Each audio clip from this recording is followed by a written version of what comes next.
Ikikban Huanqing, Jia Sua Part 1, the Japanese soldiers who charged Henderson Field on the night of October 25th, 1942, died believing they were being shot by machine guns. They were wrong. What killed them was a rifle. A single American rifle in the hands of a National Guardsman from North Dakota.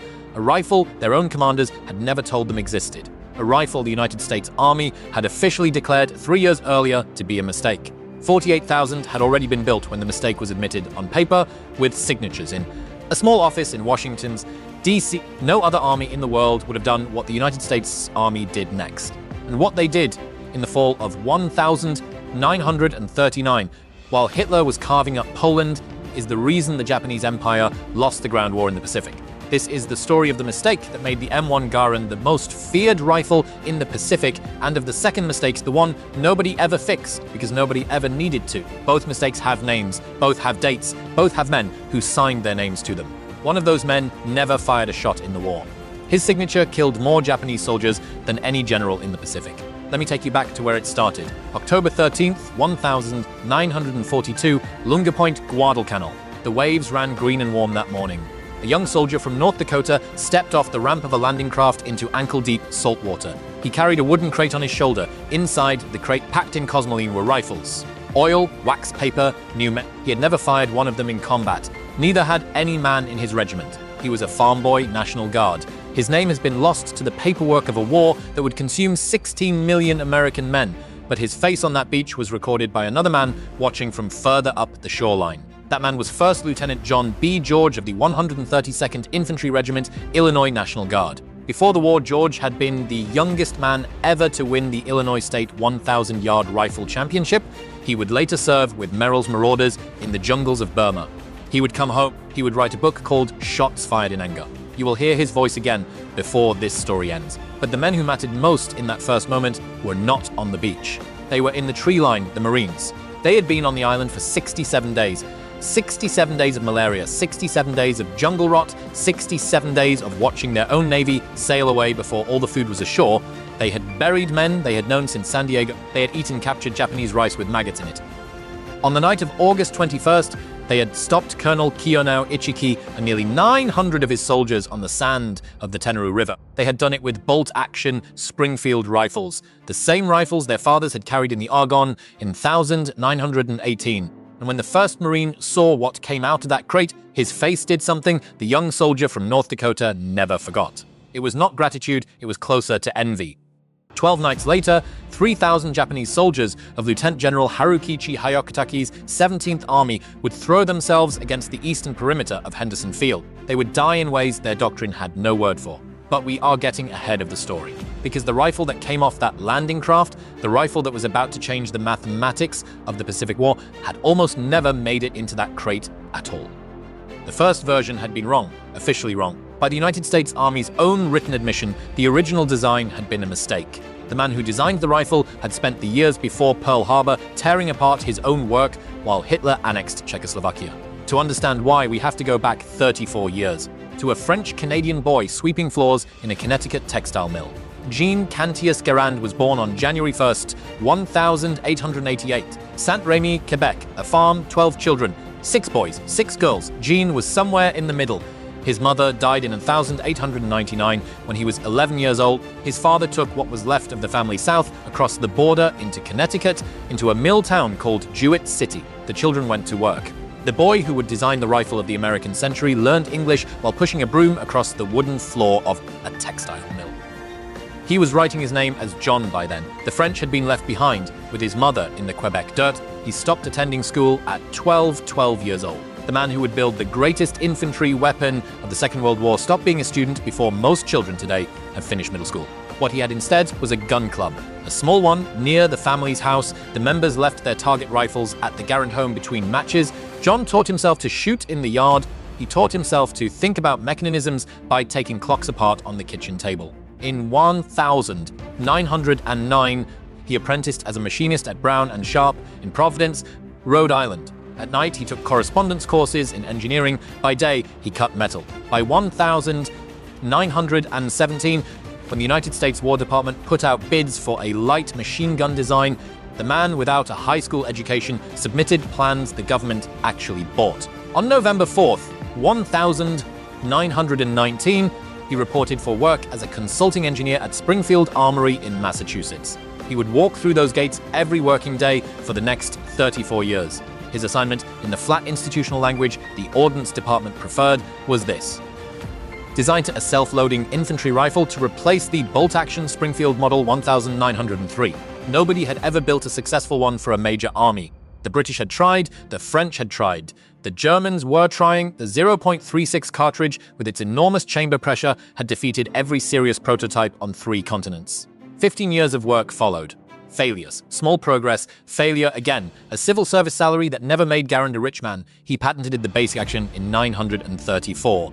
The Army standardized the design as the US. Rifle caliber 0.3 M1 on January 9th, 1936. The first standard-issue semi-automatic infantry rifle in the history of warfare. Mass production began at Springfield in September 1937.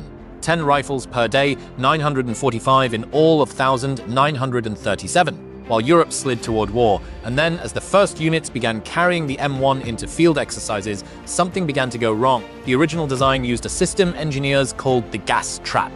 When the bullet left the barrel, expanding propellant gas was caught between the muzzle and a screw-on metal cap. That gas was redirected backward through a cylinder, where it drove a piston that worked the action. On paper, elegant; in testing, functional; in the field, a problem. The screw holding the gas cylinder plug in place could loosen with sustained firing. When it loosened, the cylinder shifted out of alignment. A misaligned cylinder put a metal lip directly in the path of the next bullet, leaving the muzzle. On a small number of these early rifles, the bullet struck that lip, and the entire front assembly blew off the end of the gun. Carbon fouling was worse, almost impossible to clean with a normal patch, and Rod Veteran Armors said later that getting hardened carbon out of an early gas trap sometimes required a chisel. The bayonet mount was not rigid enough. A man about to receive a charge needed his blade locked to the barrel, not wobbling on a screwed-on collar. These were not catastrophic failures. Most rifles fired thousands of rounds without breaking, but the flaws were real. They were the kind that compound in mud, in heat, in dust, under the neglect that combat forces on equipment. By 1939, the men in the field were noticing, so were the officers in Washington. And here is the moment where most armies in history have gone in one direction: denial.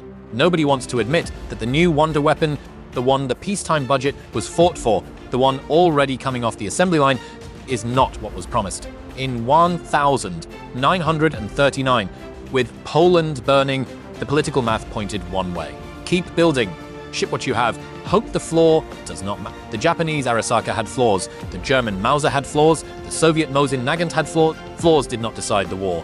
What decided the war was what the United States Army did about the flaw. For now, hold that in the back of your mind, because in a small office in Washington, D.C. in the fall of 1939, one middle-aged ordnance officer was already typing letters that would change everything. His name was Guy H. Drury, and what he did next is the part of this story almost no documentary ever bothers to tell you. Part 2, Major Guy H. Drury was not a famous man. He worked in an office. He wrote letters on a typewriter. He signed them in ink. His name does not appear in the movies about the Pacific War. It does not appear on any monument. He never fired a shot at a Japanese soldier. He never held one of his own rifles in combat. But in the spring of 1939, in a room in the office of the Chief of Ordnance in Washington, D.C., Major Drury sat down and began to save American lives he would never meet. March 8, 1939, he typed a letter to Lieutenant Colonel Raymond Marsh at Fort Benning, Georgia. The letter is still there today, Springfield Armory archives, paper yellowing at the edges.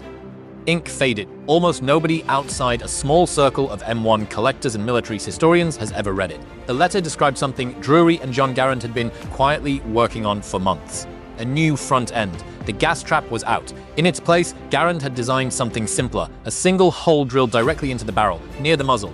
Through that hole, propellant gas would be channeled into a smaller cylinder that drove the operating rod backward. No screw-on cap, no false muzzle, no misalignment. The new system was easier to clean, stronger, faster to manufacture, and it locked the bayonet to the barrel itself. Drury told Marsh that the redesigned front end had been through a 10,000 round test. 10,000. The functioning, he wrote in the careful language of the Ordnance Department, was very good. On June 10th, he wrote again. This time to Captain H.G. Sydenham at Fort Benning, 10 rifles would soon be shipped down for evaluation by the Infantry Board. By October 4th, those rifles were on their way, and on October 26th, 1,000 1939. Less than 2 months after Hitler's Wehrmacht crossed the Polish border, the Ordnance Committee formally recommended that the gas trap be replaced. The Flaw was now official on paper with signatures. Think about what that paper was. The United States Army had a service rifle. The institution had spent more than a decade of peacetime work and a significant slice of a shrinking Depression-era budget developing it. Springfield was producing it. The Infantry Board had approved it. Soldiers in the 116th Infantry Regiment were drilling with it on parade grounds. The Philippine garrison was slated to receive it. And now, in October 1939, the Ordnance Department admitted in writing that the version in production was the wrong version. No other major army on Earth did anything like that in 1939. The Germans knew their G41 rifles had reliability problems. They kept building them. The Soviets knew their SVT-38 had reliability problems. They kept building them. When you are about to fight a major war, you do not stop the assembly line. The United States Army stopped the assembly line. Production of gas trap rifles continued at a reduced pace through the spring and summer of 1940, so while Springfield retooled. The drawings for the new front end were finalized on March 15, 1940, 21 months before Pearl Harbor. Delivery of the redesigned component began in June, and in August 1940, the last gas trap M1 rolled off the Springfield assembly line. The final count, recorded years later by the historian Bruce Canfield: 48,116 gas trap rifles built. Almost all of them were recalled. The flawed front ends were stripped off at depot-level facilities and replaced with the new design. And then production climbed in a way that should have alarmed anyone watching from Berlin or Tokyo. By January 10th, 1941, still nearly a year before Pearl Harbor, Springfield Armory was finishing 600 rifles per day. At peak wartime output in January 1944, the Armory rolled out 122,000 M1 Garands in 31 days. 4,000 per day, 164 per hour. Around the clock, women made up 43% of the Springfield workforce at peak. The Women Ordnance Workers Program, they wore work pants and hairscarves and steel-toed shoes. They ran drill presses that, a decade earlier, no man in America would have believed a woman could operate. Winchester ran a parallel line in New Haven, Connecticut. Between the two factories, more than 4 million M1 Garands were built before the war ended.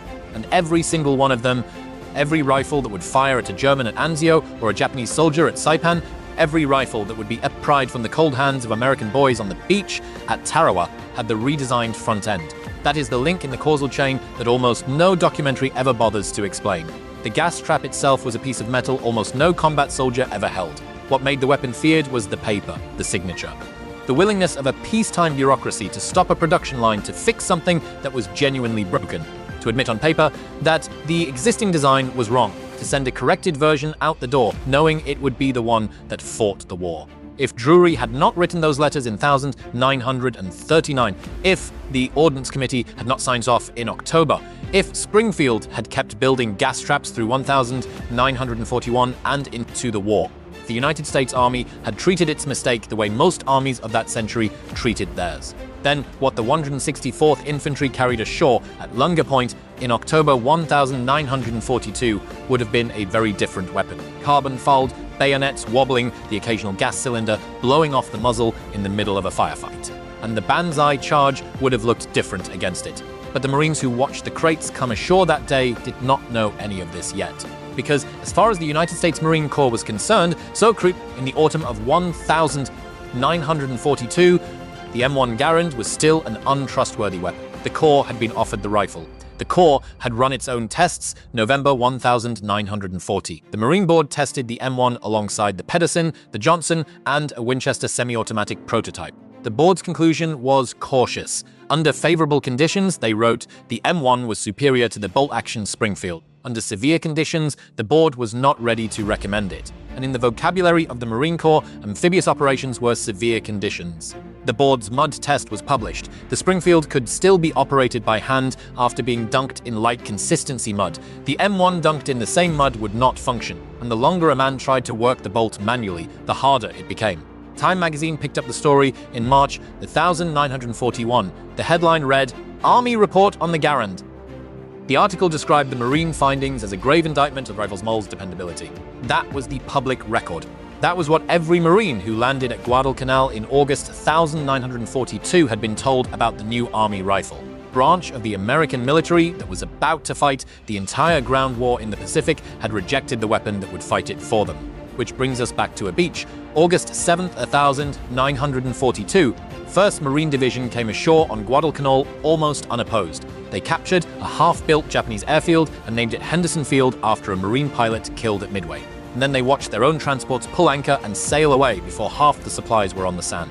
For the next 10 weeks they ate captured Japanese rice, they fought malaria harder than they fought the Imperial Army, they buried friends in shallow graves the coral would not accept. They carried the M1 Springfield bolt action, 5 rounds. The same rifle their fathers had carried at Belleau Wood and Chateau Thierry. August 21st, 1942, the Tenarue River. Colonel Kiyonao Ichiki led the first echelon of his detachment, about 917 men drawn from the 28th Infantry Regiment of the Japanese 7th Division, in a night assault against the 2nd Battalion, 1st Marines. Ichiki had been ordered to retake the airfield with a force he knew was too small for the job. His men were exhausted from forced marches. His intelligence about the American strength was almost entirely wrong. He came anyway. The Marines stopped him and nearly every man he brought with him. Working the bolt in the dark, in the rain, on a sandbar full of coconut logs and dying men, 5 rounds at a time. Colonel Ichiki died on that sand before dawn. Some accounts say he was killed in the fighting. Others say he took his own life rather than report a defeat. His remains were never conclusively identified. That was the war. The Marines had been fighting when the 164th Infantry came ashore with their crates. Now watch what happens next. The 164th Infantry Regiment of the American Division was National Guard, North Dakota, farm boys and railroad hands and grocery clerks in uniforms that had barely been broken in. They landed on October 13th, 1942, and moved into positions on the eastern perimeter of the airfield. They were carrying M1 Garand's new, the redesigned front end, freshly issued. And First Lieutenant John B. George of the 132nd Infantry, watching from further along the line, began to notice something he would later put in a book. According to George's post-war account in shots, fired in anger, the Marines started stealing the rifles. Quietly at first. A soldier of the 164th would set his weapon against a tree to relieve himself, or to eat, or to fill a canteen, and when he turned back, the rifle would be gone. An arm from the jungle, a Marine arm, gone. The men who got their hands on Garands tested them the way soldiers in combat test a new tool, cautiously. Then, with growing assurance, they fired them under exactly the kind of conditions the Marine Board had said the rifle would fail in. The action did not jam any more often than the Springfield. The 3 extra rounds gave the shooter what George would later call a certain assurance and confidence. The reduced recoil made men who had been timid with 0.36 more willing to fire. And then very quickly, the demand became a scandal. By December 1942, when the 1st Marine Division was rotated off the island and loaded onto transports for a long overdue rest in Australia, Army officers had to be stationed at the embarkation points. Their orders were plain: confiscate every M1 Garand carried aboard by a Marine. The Corps that had officially rejected the weapon in 9,940 was now trying to smuggle it off the island in the sea bags of tired men. The Marine Board's grave indictment had been overturned, not by a memo, not by a hearing, by combat, by men in mud who trusted their hands and their eyes more than they trusted peacetime test in Virginia. And meanwhile, on the other side of the perimeter, the Japanese were preparing something the American commanders knew was coming. Lieutenant General Harukichi Hyakutake had arrived on Guadalcanal to take personal command of the 17th Army. He had brought reinforcements, he had brought artillery, he had brought a plan. On the night of October 23rd, 1942, the Japanese began a series of probing attacks against the Marine positions. Small groups, testing the wire, testing the machine gun positions, drawing fire to map the American defenses. Then, on the night of October 24th, Hyakutake threw his main assault at the southern and eastern perimeter of Henderson Field. 3,000 Japanese soldiers, mostly from the Sendai Division under Lieutenant General Masao Maruyama, came out of the jungle in the rain. Lieutenant Colonel Louis Puller, Chesty Regular Marine. His 1st Battalion, 7th Marines, held the southern sector bolt-action Springfields, Browning automatic rifles, a handful of stolen Garand, the 164th Infantry, National Guard. Farm boys with M1s held the eastern flank, the ground the Japanese had to cross to reach the airstrip. What happened in the next 36 hours has been documented in Army and Marine after-action reports that are still available today. An American infantry squad, 8 men, firing 8-round semi-automatic rifles, put more aimed lead into a tree line in 30 seconds than an entire Japanese platoon of 30 men firing bolt-action Arasakas. More, the Japanese who charged had been trained to close the gap between American bolt manipulations. That was the doctrine. Rush during the reload. It had worked at Mukden, it had worked at Nanking, it had worked at Manila. At Henderson Field, there was no reload gap. Japanese survivors of that battle, when interrogated after the war, described the same impression again and again. They believed at the time that they had been facing concealed American machine guns. They believed it because their doctrine told them that a rifle could not fire that fast for that long. Their doctrine was wrong. Their manuals were wrong. By dawn on October 26th, the Japanese ground offensive against Henderson Field was finished. The Imperial Japanese Army would never make another major attempt to take that airfield. And here is the piece of the story that closes Part 2. The Japanese field manuals recovered from the bodies of Hyakutake's dead soldiers and from prisoners taken later in the campaign listed the standard American infantry rifle as the M1903 Springfield. 5 rounds per magazine. Approximately 15 aimed shots per minute. Plenty of time between bolts for a mass formation to close the distance. Japanese Imperial headquarters had not been told that the M1 Garand existed. A Japanese soldier in the mud in front of Henderson Field on the night of October 25th, 1942, in the most literal possible sense, was not being trained for the rifle that was killing him, because his own army did not know it was there. Repart 3, the M1 Garand fed from an 8-round steel clip called an N-block. 2 staggered rows of 4 cartridges, the clip loaded from the top of the open action in one motion, pressed down with the thumb until the bolt slammed forward, and woe to the soldier whose thumb lingered 1 fraction of a second too long. Because the bolt would catch it on the way home, M1 thumb. Every man who carried the weapon either learned the lesson once or carried the scar for the rest of his life. When the 8th round fired, the action ejected the empty clip up and out of the receiver. An internal lever struck it on the way out. And the clip, made of thin stamped steel, made a high, clear, metallic sound as it flew. A ping. Anyone who has fired a Garand on a quiet range remembers it. The sound has been in 100 movies. It is in Saving Private Ryan. It is in the Pacific. For a great many Americans, it is the auditory signature of the entire American infantry of the Second World War. If you close your eyes right now, you can hear it. And somewhere in the Pacific, possibly on Guadalcanal, possibly later, a legend was born about that sound. This is the second mistake. The one I promised you at the beginning of this story. The story runs like this. A G is in a firefight. He fires his 8 rounds. The empty clip ejects with its distinctive ping. A Japanese soldier nearby, having been trained to listen for that sound, recognizes that the American weapon is empty. He leaps from cover and bayonets the now defenseless GI before he can reload. According to the legend, the ping was the M1's fatal weakness. A built-in tell, a siren song, a death rattle for the man who fired his last round without a friend beside him. The same legend, with different uniforms, would attach itself to American soldiers fighting Germans in Italy and Belgium. It has been told for 80 years in veterans' halls, in magazines, in documentaries, around campfires, in every reunion of every unit that carried the rifle from Guadalcanal to the Chosin Reservoir. Now listen carefully, the legend has been investigated. Seriously, by Jonathan Ferguson, curator at the Royal Armouries in Leeds, England, by the British Firearms channel Bloke on the Range, by the Garand Collectors Association, which in 9952 produced a technical memorandum based on interviews with American combat soldiers about whether the ping had ever cost them their lives. And the conclusion of every serious study is the same. Famous ping as a tactical advantage to the enemy was almost entirely a myth. The reasons are not complicated. The first is acoustic. A small piece of stamped steel ejecting from a rifle is, in the absence of other sound, audible on a quiet range it carries in the middle of a firefight, with 0.36 rounds cracking overhead, with Browning automatic rifles hammering, with mortars dropping, with men screaming, with artillery in the middle distance. The ping is buried under noise. No human ear can filter in real time. In combat, the question was never whether the enemy might hear it. The question was whether anybody could hear it at all. The second reason is tactical. Say a Japanese soldier could somehow distinguish the ping from every other sound around him. Say Sim somehow knew what it meant. What could he do about it in the next 3 seconds? Because 3 seconds is roughly how long it took a trained GI to slap a fresh clip into the receiver and slam the bolt closed. So, a Japanese soldier rising from cover at the sound of a ping would be standing in the open in plain view, while the American in front of him was either reloading or being covered by the 3 other Americans within 20 feet of him. Every American squad was a fire team, every rifleman had partners. The GI whose clip ejected was not alone in the world. The 1952 Garand Collectors Memorandum noted, with quiet amusement, that some veterans also reported worrying about the audible click of the safety mechanism on their own weapons. as if the Japanese were listening for that too. Folklore worry, not tactical reality. The third reason is documentary. There is no captured Japanese training manual anywhere in the American archives instructing soldiers to listen for the pings. There is no post-war interrogation of a Japanese prisoner who describes the tactic being used or taught, and most damning of all, the Japanese field manuals captured during the Pacific War listed American infantry as being armed with the M1903 Springfield.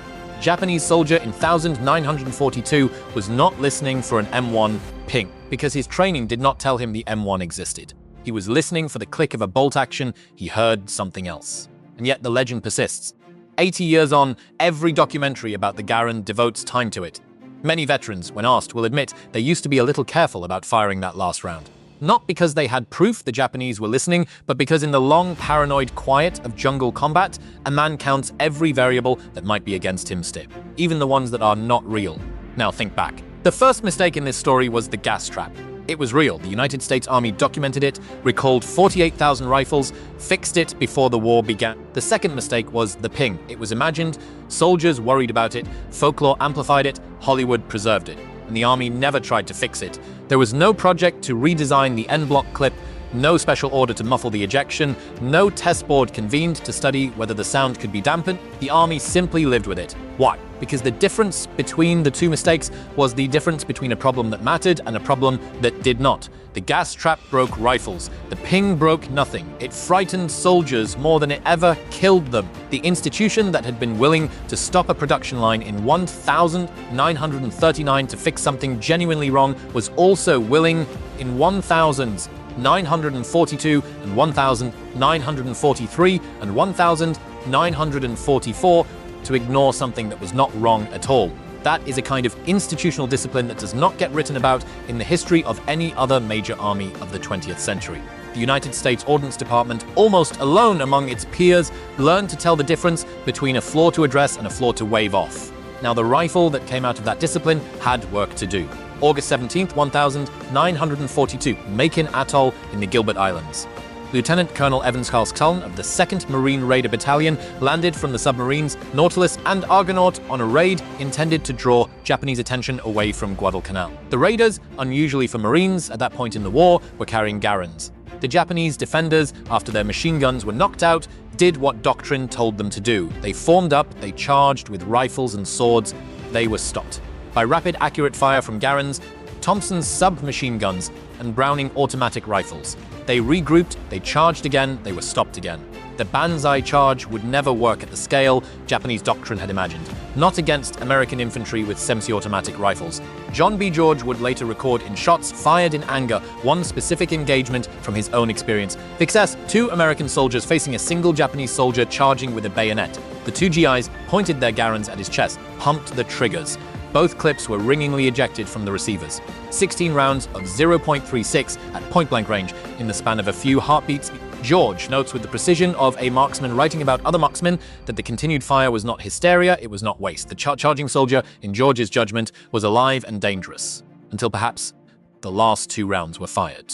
16 rounds to stop one man. That is what the mathematics of the Banzai charge had become. The largest Banzai charge of the war came 2 years later, July 7th, 1944, Saipan. Lieutenant General Yoshitsugu Saito, knowing the battle was lost, gathered approximately 4,300 Japanese soldiers, walking wounded. Some civilians, many unarmed. He ordered the charge directly into the U.S. Army's 1st and 2nd Battalions of the 105th Infantry Regiment. The fight lasted 15 hours. The 105th lost close to 1,000 men, killed and wounded. The Japanese force was annihilated. Whatever the Banzai charge had been at Shanghai, at Nanking, at Manila, by July of 1944, against American infantry carrying the weapon that had been recalled and redesigned 5 years earlier. It was over. That is what the title of this video means. The gas trap did not make the M1 feared in the Pacific. The Flaw, as a flaw, did nothing for the weapon. What made the rifle feared was the institutional choice made in October 1939 by men who would never see Saipan to admit that the flaw existed and to fix it before the war began. The acknowledgement was the cause. The reliable rifle in the hands of the 164th at Henderson Field was the effect. No other major army in the Second World War made that kind of correction to its frontline service rifle in peacetime. The United States Army did, and the consequences played out in the foxholes of the Pacific from October 1000 1942 until the Emperor's voice came over the radio in August 1945. On January 26, 1945, with the Battle of the Bulge winding down and George Patton driving into Germany, the general sat down and wrote a letter to Major General Levin H. Campbell, the Chief of Ordnance. The letter is preserved in the National Archives today. Patton was not a man given to easy flattery. In his opinion, he wrote, "The M1 rifle was the greatest battle implement ever devised." John Garand never made a dollar in royalties from the rifle that carried his name. As a Springfield Armory civil servant, his patents were assigned to the United States government. A bill was introduced in Congress in the late 1940s to award him a one-time payment of $100,000. The bill did not pass. He retired in 1953. The millionth M1 was presented to him on his last day at the Armory. He died on February 16, 1974, Springfield, Massachusetts. 86 years old. Roughly 4 to 5 million of his rifles had been built. Many are still being fired today. At the John C. Garand match at Camp Perry, Ohio, competitive shooters putting 8 rounds of 0.36 through actions designed by a French-Canadian boy who once swept floors at a Connecticut textile mill. Remember this if you remember nothing else from this video. The men who fought with the M1 had names. The young soldier on the Guadalcanal beach, First Lieutenant John B. George from Illinois, Sergeant John Basilone from New Jersey, and 10,000 others, whose names appear on 10,000 small-town war memorials and on wooden crosses in cemeteries from Manila to Belgium. The rifle did not win the Pacific, they did. The weapon was what the United States Army managed to put in their hands. By being honest, in 1939, about a mistake it had made. The kind of honesty is rarer than the metal in 8 rounds of 0.36, and it deserves to be remembered, the way the men who carried the rifle deserve to be remembered by their names.